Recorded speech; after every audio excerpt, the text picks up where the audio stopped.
Hello, नमस्कार दोस्तों, Ram Ram. Study point 9 पे आप सभी का हार्दिक स्वागत है। देखिए दोस्तों, जो हमने बीड़ा उठाया है जीव विज्ञान का, उसके अंदर आज दूसरी क्लास है। और इस क्लास के अंदर हम पढ़ रहे हैं कोशिका। कौन सा टॉपिक पढ़ रहे हैं हम? कोशिका पढ़ रहे हैं। तो इस कोशिका से कल हमने इसकी खोज के बारे में पढ़ा है, मर्द कोशिका की खोज के बारे में पढ़ा है। मैं आशा करता हूं आप वापस रिवीजन करके आए होंगे। चलो अब शुरुआत करते हैं क्लास की आगे की और बढ़ोतरी करते हुए। तो आज हम पढ़ने जा रहे हैं, जैसे सबसे बड़ी कोशिका कौन सी है, सबसे छोटी कोशिका कौन सी है और सबसे लंबी कोशिका कौन सी है, ठीक है ना। तो ये हम पढ़ेंगे। मानव शरीर के अंदर सबसे छोटी कोशिका कौन सी है, ठीक है ना, ये हम आज पढ़ेंगे, ठीक है ना। चलो, गुड मॉर्निंग, गुड मॉर्निंग, ठीक है। उसके बाद हम पढ़ेंगे कोशिका के प्रकार, ठीक है ना। तो हम शुरुआत करते हैं कि इस सजीव जगत के अंदर सबसे बड़ी कोशिका कौन सी है। सजीव जगत के अंदर सबसे बड़ी कोशिका कौन सी है, हम शुरुआत वहां से करते हैं। तो मैं आशा करता हूं कल वाला सेशन आपको पसंद आया होगा, ठीक है। तो हम सबसे पहले क्या है कि इसमें कि सबसे पहले यही क्वेश्चन पूछा जा सकता है कि सजीव जगत, पहले कल वाला क्वेश्चन रिवीजन करवाऊं क्या एक बार? कमेंट में बताइए जल्दी से जल्दी। रिवीजन करवाऊं? चलो रिवीजन करवाते हैं, एक बार रिवीजन करवाते हैं। चलो ठीक है, तो रिवीजन करवाते हैं। तो देखो, हमने पहले पढ़ा था कोशिका, और कोशिका के बारे में हमने पढ़ा है कि कोशिका ये इसका इंग्लिश में क्या होता है, जैसे सेल। क्या होता है? सेल। और ये छोटा सा बॉक्स होता है, इसी का नाम से इसके अध्ययन का नाम पड़ता है, जिसे साइटोलॉजी कहते हैं। क्या कहते हैं? साइटोलॉजी कहते हैं, साइटोलॉजी, ठीक है। उसके बाद हमने पढ़ा है कि कोशिका की खोज किसने की। तो कोशिका की खोज किसने की, तो ये सबसे पहले आता है कि रॉबर्ट हुक ने की। किसने की? रॉबर्ट हुक ने की। लेकिन कब की? तो वो की है 1665 के अंदर। कब की? 1665 के अंदर कोशिका की खोज की रॉबर्ट हुक के द्वारा। लेकिन यह बात ये फंस जाती है कि रॉबर्ट हुक के द्वारा यदि खोज की गई तो लिवियन हुक कौन है। तो बात आती है, तो रॉबर्ट हुक के द्वारा खोज की गई थी मर्द कोशिका की। किस कोशिका की?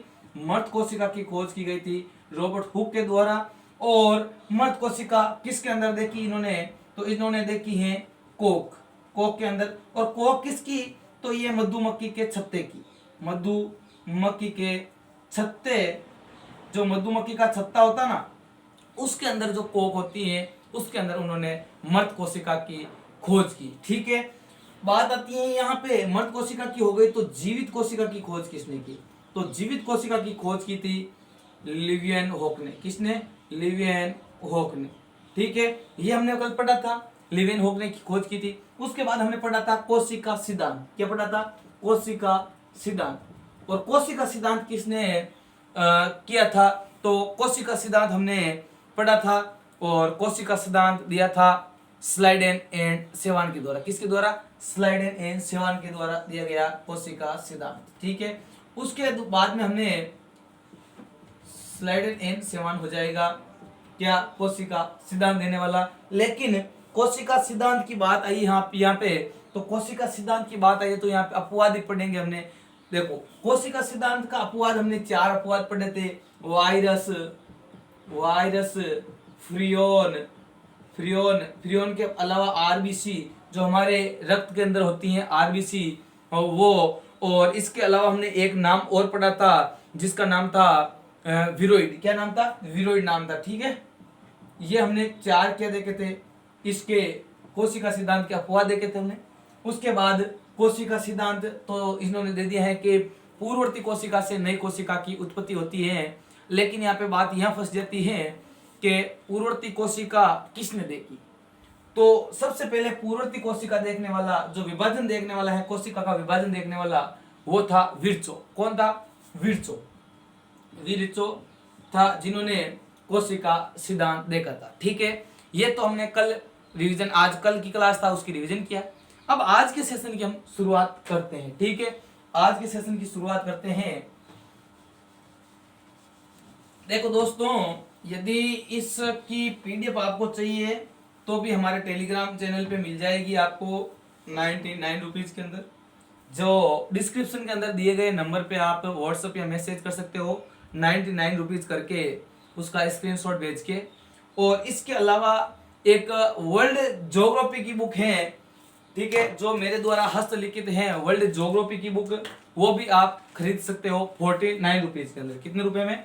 49 रुपीज के अंदर खरीद सकते हो। मैं अभी आपको वो बुक भी दिखा रहा हूँ, 49 रुपीज के अंदर आप खरीद सकते हो, मैप के साथ मिल जाएगी आपको। आपको 7073766287 इन नंबर पे क्या करना है, इन नंबर पे ये पेमेंट करके आपको क्या करना है, ये स्क्रीनशॉट मेरे भेज देना है, ठीक है। अब देखो बुक इस प्रकार से है, देखो मैं आपको बुक बताता हूँ। जैसे ये हमने विश्व की भूगोल की बुक बनाई है, इसकी प्राइस है 49 रुपीज, ठीक है। इसकी प्राइस कैसी है, कितनी है? 49 रुपीज है, जिसके अंदर जो भी 7 प्रमुख महाद्वीप हैं उनके बारे में पूरी डिटेल, चाहे आप कौन सा भी एग्जाम दो, इससे बाहर जाने वाला नहीं है। ये बुक है आपके सामने, जिसके अंदर मैप के साथ हर चीज का वापस यहाँ पे मैप दिया हुआ है, हर चीज का रंगीन मैप दिया हुआ है। ये आपको पीडीएफ के रूप में प्राप्त होगी। किस रूप में प्राप्त होगी? तो पीडीएफ के रूप में प्राप्त होगी, ठीक है ना। ये बुक नहीं मिलेगी आपको, लेकिन बुक के टाइप के अंदर बनाया हुआ है। यदि आप इसका प्रिंट आउट कटवा सकते हो, ठीक है ना, तो इसके अंदर टोटल ये इसी प्रकार से रंगीन पेज के साथ यहाँ पे आपको दी हुई है 3D के अंदर, ठीक है दोस्तों। तो जल्दी से जल्दी, चैनल पे भी नए हैं तो चैनल को क्या कर लेना है, सब्सक्राइब कर लेना है। और सुबह वाली करंट की क्लास आप जरूर देखना। अब हम शुरुआत करते हैं। यस, हाँ, मिल जाएगी, इन्हीं नंबरों पे मिल जाएगी, ठीक है। तो हम शुरुआत करते हैं सबसे पहले कि सजीव जगत की सबसे बड़ी कोशिका कौन सी होती है। तो सजीव जगत की बात करें हम यहाँ पे कि सजीव जगत की सबसे बड़ी कोशिका कौन सी होती है, सबसे बड़ी कोशिका कौन सी होती है, सबसे बड़ी सेल की बात करें हम, कोशिका कौन सी होती है, तो ये होती है शुतुरमुर्ग के अंडे की। किसकी होती है? शुतुरमुर्ग के अंडे की। किसकी होती है? शुतुरमुर्ग के अंडे की यह सबसे बड़ी कोशिका होती है, जिसका वजन होता है 2.5 kg, 2.5 kg, 2.5 kg वजन होता है इसका, शुतुरमुर्ग के अंडे का, जो सजीव जगत की सबसे बड़ी कोशिका है, ठीक है। बात करें वही, यदि सजीव जगत के अंदर ही सबसे, देखो ये तो हो गई सबसे बड़ी, कैसे हो गई है सबसे बड़ी। बात करें सबसे छोटी की, सजीव जगत के अंदर भी बात करें हम सबसे छोटी सेल की, कोशिका की, तो वो हो जाएगी गैलीसेप्टिकम। किसकी? माइक्रोप्लाज्मा गैलेसेप्टिकम। किसकी हो जाएगी? माइक्रोप्लाज्मा गैलेसेप्टिकम की हो जाएगी, जिसकी साइज है 0.1, देखो यहाँ जीरो लगा सकते हो आप, 0.1 म्यू। कितनी होती है? 0.1 म्यू, जिसकी इसकी साइज होती है माइक्रोप्लाज्मा गैलेसेप्टिकम की, ठीक है। तो ये तो हो गई है सजीव जगत की सबसे बड़ी सेल व सबसे छोटी सेल। बात करें मानव शरीर के अंदर जो कोशिका होती है, उसके अंदर सबसे बड़ी कोशिका कौन सी होती है और सबसे छोटी कोशिका कौन सी होती है। तो हम बात करें वही, यदि मानव शरीर की, तो मानव शरीर की सबसे बड़ी कोशिका की, मानव शरीर के अंदर यदि बात करें हम सबसे बड़ी कोशिका की, तो यह होती है मानव शरीर के अंदर सबसे बड़ी कोशिका अंडाणु। कौन सी होती है? अंडाणु होती है। कौन सी होती है? अंडाणु होती है, जो किसके अंदर पाई जाती है?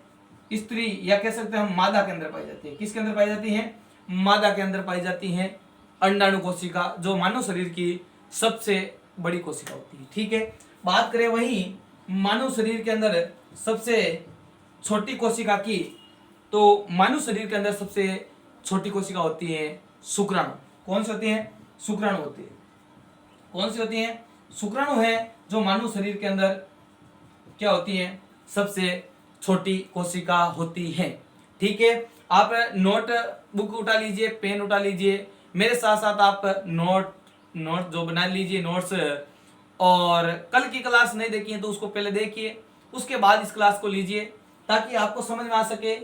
मैं पूरी बायोलॉजी आपसे वादा करता हूं, मैं पूरी बायोलॉजी आपको यहाँ पे करवाऊंगा, ठीक है। ए से जेड तक आपको करवाऊंगा, ठीक है।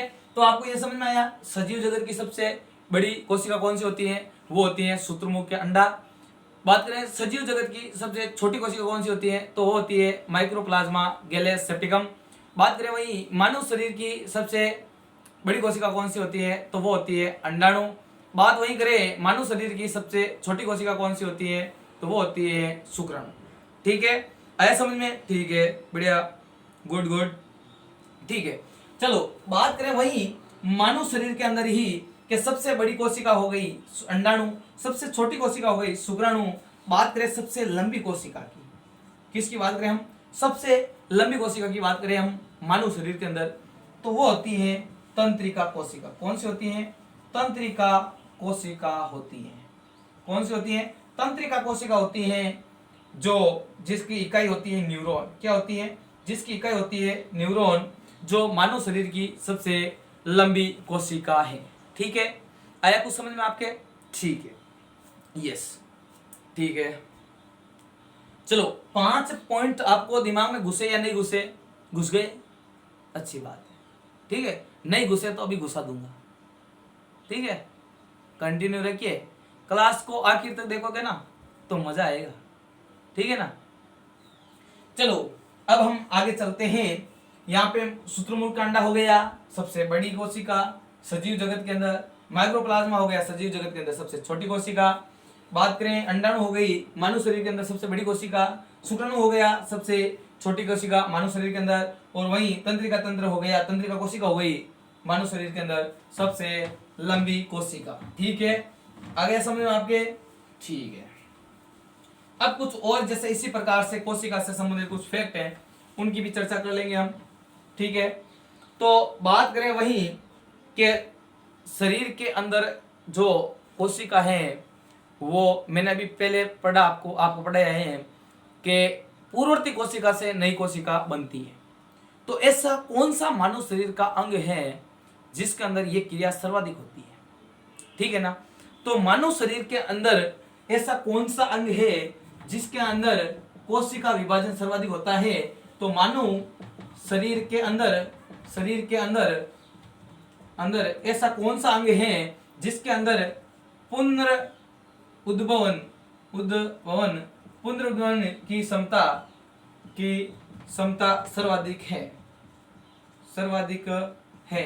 देखो मेरी हिंदी पे मत जाना, क्योंकि मैं हिंदी नहीं पढ़ाता हूँ, मैं करंट पढ़ाता हूँ, करंट के साथ यहाँ पे आपको साइंस पढ़ाता हूँ।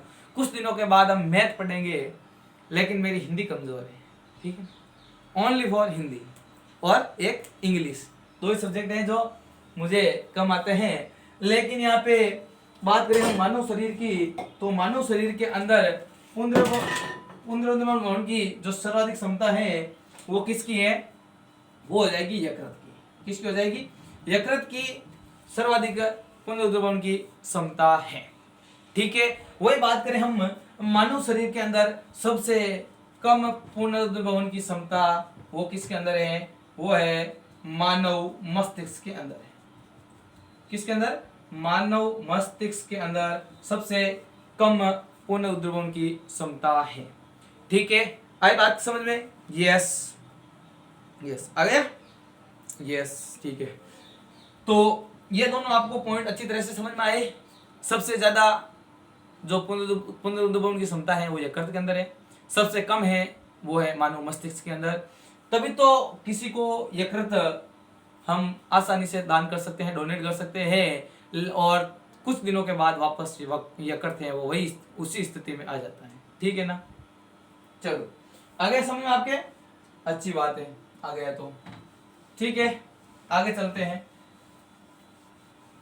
देखो कोर्स थोड़ा सा, जैसे आपको पता होगा जो फाउंडेशन कोर्स होता है वो लंबा होता है, लेकिन अच्छी तरह से समझा के पढ़ाया जाता है, तो ये फाउंडेशन कोर्स है, ठीक है ना। फाउंडेशन कोर्स है, और मैं गारंटी लेता हूं आपसे कि मैं आपको 0 से हीरो बना दूंगा। साइंस के अंदर कहीं से बाहर नहीं जाने दूंगा, कोई भी क्वेश्चन हो, ठीक है।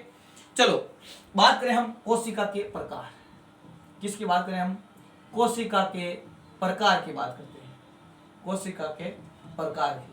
तो कोशिका के प्रकार होते हैं दो प्रकार की। किस प्रकार, कितने प्रकार की होती है, कोशिका दो प्रकार की होती है। कोशिका दो प्रकार की कौन कौन सी होती है, एक होती है प्रोकैरियोटिक, प्रोकैरियोटिक कौन सी होती है, प्रोकैरियोटिक होती है, और दूसरी होती है यूकैरियोटिक, यूकैरियोटिक कौन सी होती है, यूकैरियोटिक होती है। अब देखो प्रोकैरियोटिक और यूकैरियोटिक दो प्रकार की कोशिका होती हैं। अब हम इसके अंदर अलग अलग इनका विभाजन है और अलग अलग जो इसके अंदर आते हैं उनकी चर्चा करेंगे। प्रोकैरियोटिक क्या है, यूकैरियोटिक क्या है। तो देखो प्रोकैरियोटिक वो है जो कोशिका का प्रारंभिक अवस्था है, प्रारंभिक जो अवस्था है, प्रारंभिक अवस्था है वो क्या है, कोशिका की जो प्रारंभिक अवस्था है वो है प्रोकैरियोटिक। ठीक है, प्रोकैरियोटिक क्या है, तो कोशिका की जो प्रारंभिक अवस्था है वो है। और बात करें हम यूकैरियोटिक की, तो ये है सुविकसित, सुविकसित कोशिका। कैसी कोशिका है, सुविकसित कोशिका है, वो है यूकैरियोटिक। कैसी है, यूकैरियोटिक है जो सुविकसित है। बात करें हम यहाँ पे केंद्र की, तो इसके अंदर केंद्रक नहीं पाया जाता है, केंद्र अल्प विकसित होता है। कैसा होता है, केंद्रक होता है वो अल्प विकसित होता है, लेकिन इसके अंदर केंद्र विकसित होता है। कैसा होता है, केंद्रक यूकैरियोटिक के अंदर विकसित होता है। ठीक है, उसके बाद करें बात हम कोशिका झिल्ली की, तो यहाँ प्रोकैरियोटिक के अंदर कोशिका झिल्ली वे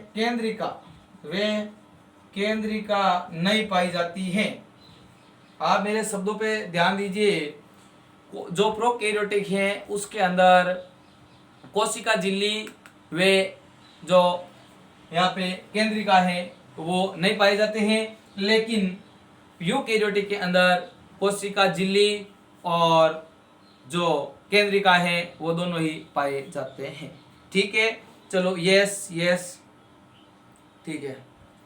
बात करें हम यहाँ पे, तो प्रोकैरियोटिक के अंदर जो कोशिका का विभाजन होता है वो किस प्रकार से होता है, वो किस प्रकार से होता है, तो वो होता है जो इसके अंदर होता है विभाजन होता है वो किस प्रकार से होता है, तो इसके अंदर समसूत्री विभाजन नहीं होता है, समसूत्री विभाजन नहीं होता है। कैसा, समसूत्री विभाजन नहीं होता है किसके अंदर, प्रोकैरियोटिक के अंदर, लेकिन इसके अंदर होता है वो समसूत्री विभाजन होता है। इसके अंदर हम आगे पढ़ेंगे समसूत्री विभाजन, अर्धसूत्री विभाजन, असूत्री विभाजन, तीनों ही यहाँ पे हम पढ़ेंगे। यूकैरियोटिक के अंदर के कोशिका का निर्माण किस प्रकार से होता है, कितने तरह का होता है, असूत्री विभाजन क्या है, अर्धसूत्री विभाजन क्या है, समसूत्री विभाजन क्या है। ठीक है, किस प्रकार से कोशिका गुणित होती है, जैसे वायरस है, कोरोना वायरस आया है तो वो 1 का 2, 2 का 4 किस प्रकार से हुआ है, इस प्रकार से हम इसके अंदर पढ़ेंगे समसूत्री विभाजन के अंदर। ठीक है, यस। हाँ, अब प्रोकैरियोटिक के अंदर बात करें हम यहाँ पे, तो यहाँ मैं ऊपर लिख देता हूँ या चलने दे, एक और वर्ड लिख देते हैं यहाँ पे।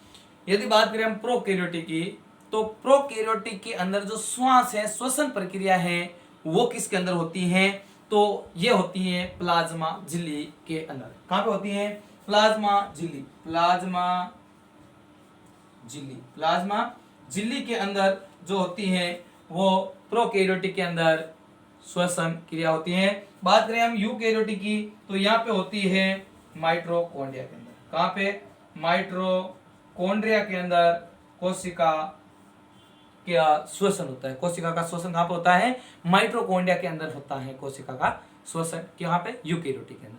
प्रोकैरियोटिक के अंदर कहाँ पे होता है, तो ये होता है हमारे प्लाज्मा झिल्ली के अंदर। कहाँ पे होता है, प्लाज्मा झिल्ली के अंदर। ठीक है, बात करें हम राइबोसोम की, तो देखो यहाँ पे मैं मिटा देता हूँ, एक बार स्क्रीनशॉट ले लीजिए। यस, चलो ले लिया।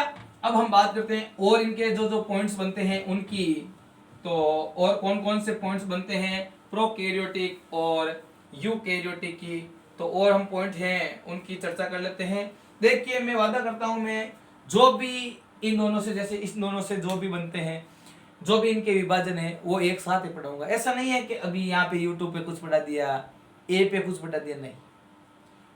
ए पे वही चीज मिलेगी आपको और यहाँ पे भी यूट्यूब पे वही चीज मिलेगी, कहीं पे भटकने की जरूरत नहीं है, ठीक है। प्रोकैरियोटिक की बात करें तो हम यहाँ पे राइबोसोम की बात करें, किसकी बात करें हम, राइबोसोम की बात करें हम, किसकी बात करें, राइबोसोम की बात करें तो प्रोकैरियोटिक के अंदर राइबोसोम पाए जाते हैं, वो 70S प्रकार के पाए जाते हैं। यहाँ पे एस लिख लेना छोटा सा, 70S प्रकार के राइबोसोम पाए जाते हैं प्रोकैरियोटिक के अंदर। वही यूकैरियोटिक की बात करें हम तो यहाँ पे जो राइबोसोम पाए जाते हैं वो पाए जाते हैं 80S प्रकार के, किस प्रकार के, 80S प्रकार के जो राइबोसोम पाए जाते हैं वो पाए जाते हैं यूकैरियोटिक के अंदर, ठीक है, ठीक है। चलो आगे चलते हैं, ठीक है। और इसके अंदर क्या अंतर है, तो और कोशिका और अंतर है, वो है जैसे कोशिका भित्ति को लेके, कोशिका भित्ति को लेके और है। तो जो प्रोकैरियोटिक है उसके अंदर कोशिका भित्ति होती है, वो होती है पतली, कैसी होती है, पतली होती है। कोशिका भित्ति कैसी होती है, पतली होती है। लेकिन वही बात करें हम कोशिका भित्ति यदि यूकैरियोटिक के अंदर तो ये होती है मोटी, कैसी होती है, मोटी होती है, क्योंकि यूकैरियोटिक के अंदर पादप, हम आगे विभाजन करेंगे इसके अंदर यूकैरियोटिक का, तो इसके अंदर हम पढ़ेंगे पादप कोशिका और जंतु कोशिका। तो पादप कोशिका की बात करें तो यहाँ पे भी जो कोशिका भित्ति होती है वो मोटी होती है। आप पेड़ के अंदर देख सकते हो, पेड़ की छाल होती है वो कितनी मोटी होती है। बात करें वही मानव के अंदर जीवित कोशिका, जो पादप और जंतु कोशिका के अंदर, तो जंतु कोशिका की बात करें तो यहाँ पे भी देख लो, यहाँ पे जो मोटी होती है, ठीक है ना, ये कोशिका भित्ति होती है और ये कैसी होती है, मोटी होती है, ठीक है ना। और वही बात करें हम प्रोकैरियोटिक के अंदर, तो प्रोकैरियोटिक के अंदर बहुत महीन होती है, पतली सी झिल्ली जो प्याज के छिलके के समान होती है। प्याज का जो ऊपर वाला सूखा हुआ छिलका होता है उसी प्रकार की पतली झिल्ली के रूप में होती है प्रोकैरियोटिक की कोशिका भित्ति, ठीक है। आगे समझ में, चलो आगे चलते हैं, ठीक है। देखो बात करें हम यहीं पे रिक्तिका, तो यहाँ पे रिक्तिका नहीं पाई जाती है, यहाँ प्रोकैरियोटिक के अंदर रिक्तिका नहीं पाई जाती है। बात करें वहीं हम यूकैरियोटिक की, तो यूकैरियोटिक के अंदर कोशिका भित्ति पाई जाती है। बात करें हम इसके अलावा यहाँ पे लैंगिक जनन की हम बात करें हम, तो यहाँ पे लैंगिक जनन नहीं होता है, यहाँ पे लैंगिक जनन नहीं होता है किसके अंदर, प्रोकैरियोटिक के अंदर।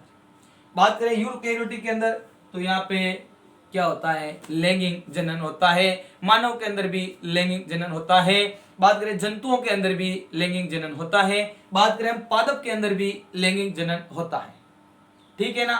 तो वो किसके अंदर आते हैं, यूकैरियोटिक के अंदर आते हैं। आई बात समझ में, ठीक है। आगे चलते हैं, ठीक है, आगे चलते हैं, यस यस, ठीक है।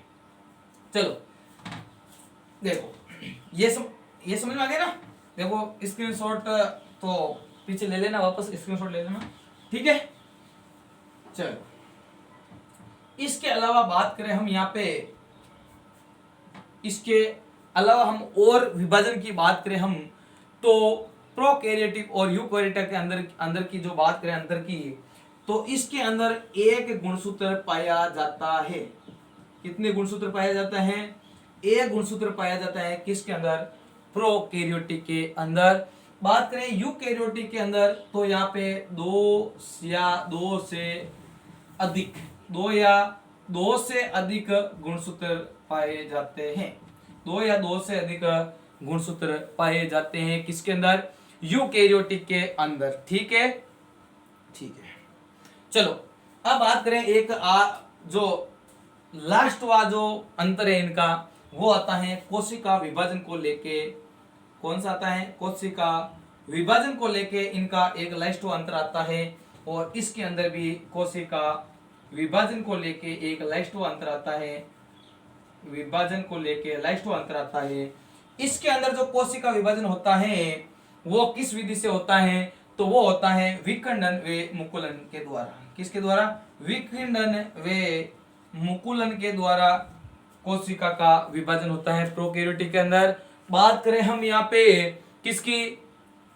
यूकैरियोटिक की। देखो प्रोकैरियोटिक के अंदर तो कैसी हो जाती है? विखंडन और मुकुलन जैसी प्रक्रिया होती है कोशिका विभाजन के लिए। और यूकैरियोटिक के अंदर बात करें हम कोशिका विभाजन की, तो यहाँ पे होती है अर्धसूत्री विभाजन और समसूत्री विभाजन।